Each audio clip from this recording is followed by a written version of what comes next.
Cindrella. Read the story along with me and find out what happens. You will know when it's time to turn the page when you hear this sound.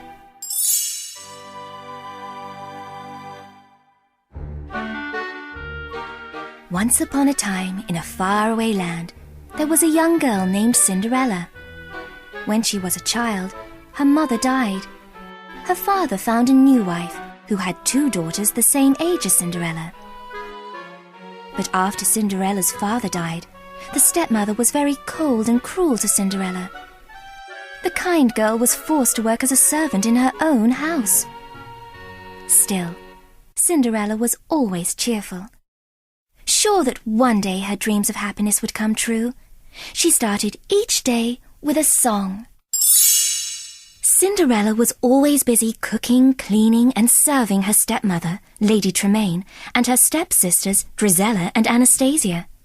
One day, while Cindrella was doing her chores, she heard a knock at the door.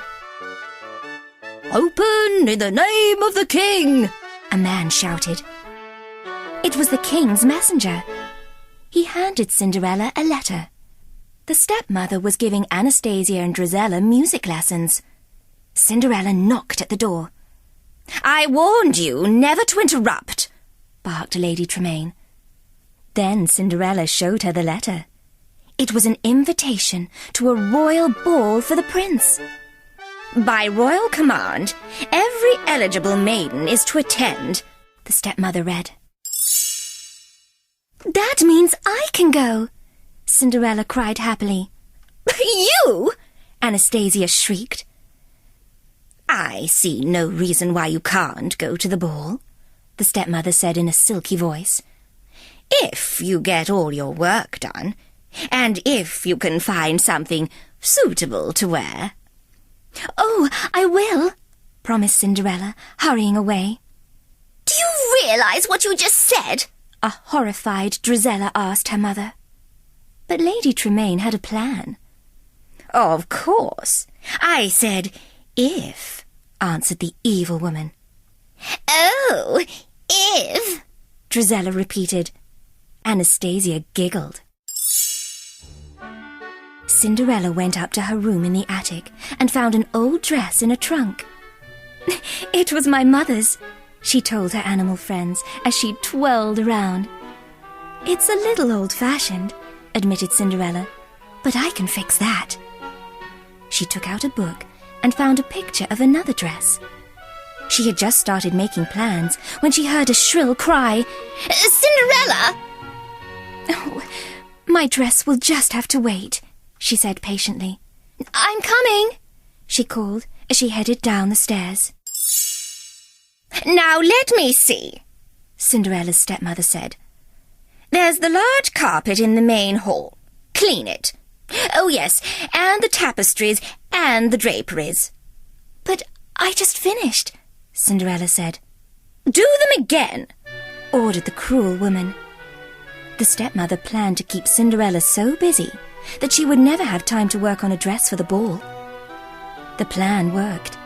Lady Tremaine and her 2 daughters kept Cinderella so busy that the sweet girl didn't have a moment to work on her dress. "Poor Cinderella," a mouse named Jack said to his new friend Gus. "Work, work, work. She'll never get her dress done." "Hey, we can do it," exclaimed one of the mice. "We can fix the dress for Cinderella." All the animals thought it was a wonderful idea. Jack and Gus scurried to find some new trimmings for the dress.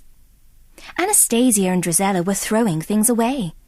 "I wouldn't be caught dead in that sash," Anastasia said, while Drizella kicked aside her old beads.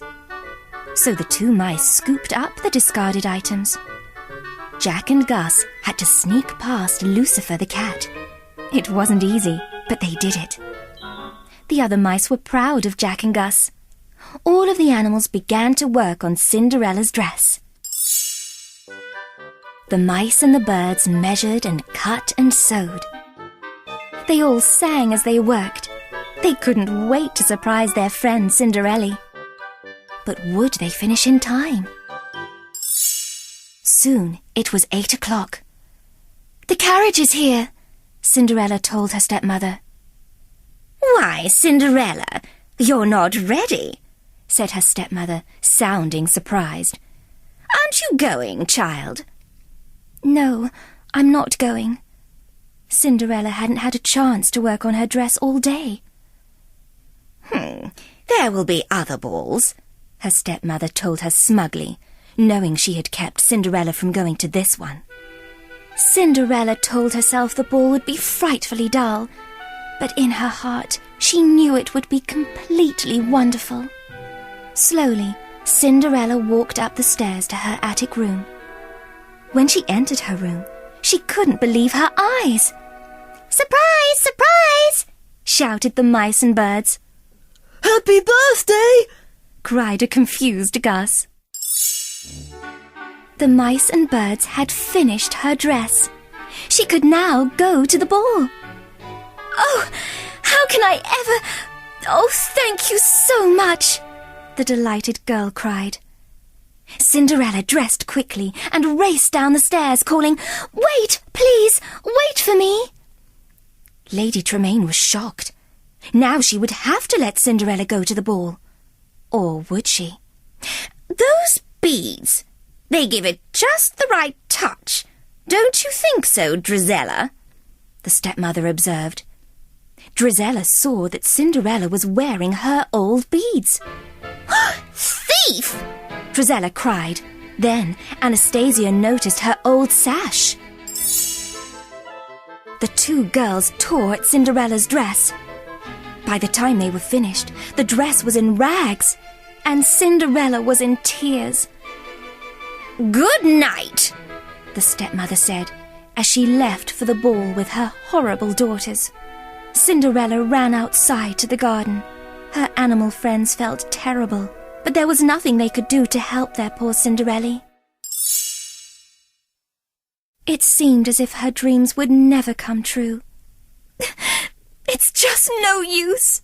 There's nothing left to believe in," Cinderella sobbed. "Nothing?" asked a voice. "Now, you don't mean that. If you'd lost all your faith, I couldn't be here. And here I am." It was Cinderella's fairy godmother, and she was going to help Cinderella go to the ball. With a wave of her wand and a few magic words, a pumpkin became an elegant coach. 4 mice were changed into 4 horses. A horse was turned into a coachman, and Bruno the dog became the footman. The fairy godmother was pleased. "Well, hop in, my dear. We can't waste time." But Cinderella wasn't quite ready. "Don't you think my dress—" she began. The fairy godmother looked at Cinderella. "Oh, goodness! You can't go to the ball in that." She waved her wand one last time, and Cinderella was wearing a beautiful ball gown. Cinderella loved her dress. And look! Glass slippers! Why, it's like a dream, a beautiful dream come true. Then the fairy godmother told her that, like all dreams, this one would end. The spell would be broken at midnight. Cinderella was very happy as she rode to the ball. But at the castle, the king was not so happy. His son, the prince, hadn't fallen in love yet.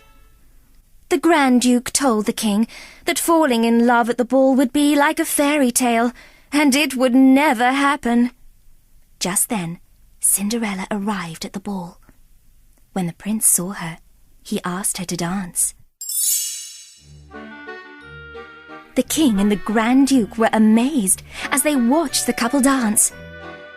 It looked as if the prince was falling in love with Cinderella. Drizella and Anastasia were very jealous of the new girl. Their mother thought there was something familiar about her, though. Cinderella didn't notice them. She didn't know that the handsome man she was dancing with was the prince. But she did know she was falling in love. The couple went for a walk. They laughed and talked. Time seemed to fly by, And all too soon, Cinderella noticed it was almost midnight. "I have to go," she apologized, and she hurried away.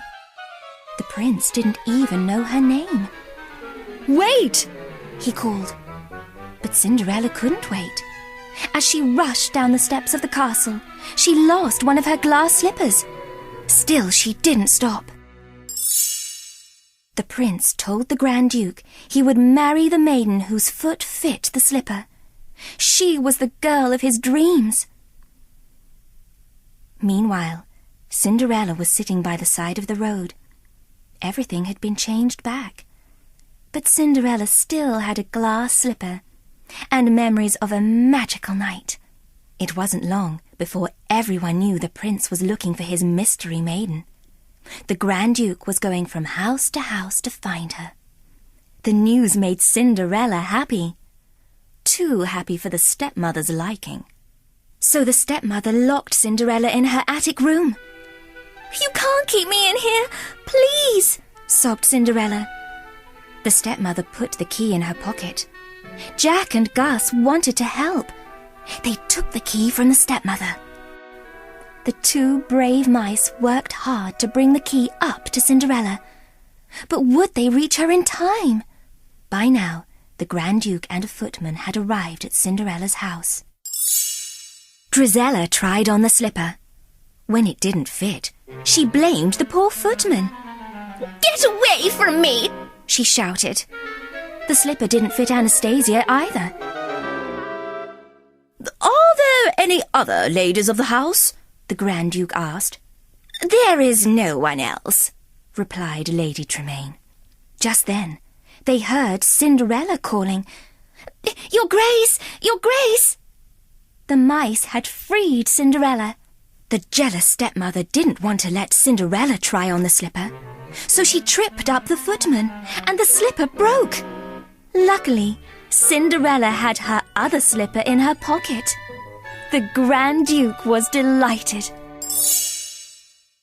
And so was the prince. He had found the girl of his dreams. But no one was happier than Cinderella. All of her dreams had come true. Cinderella and the prince lived happily ever after.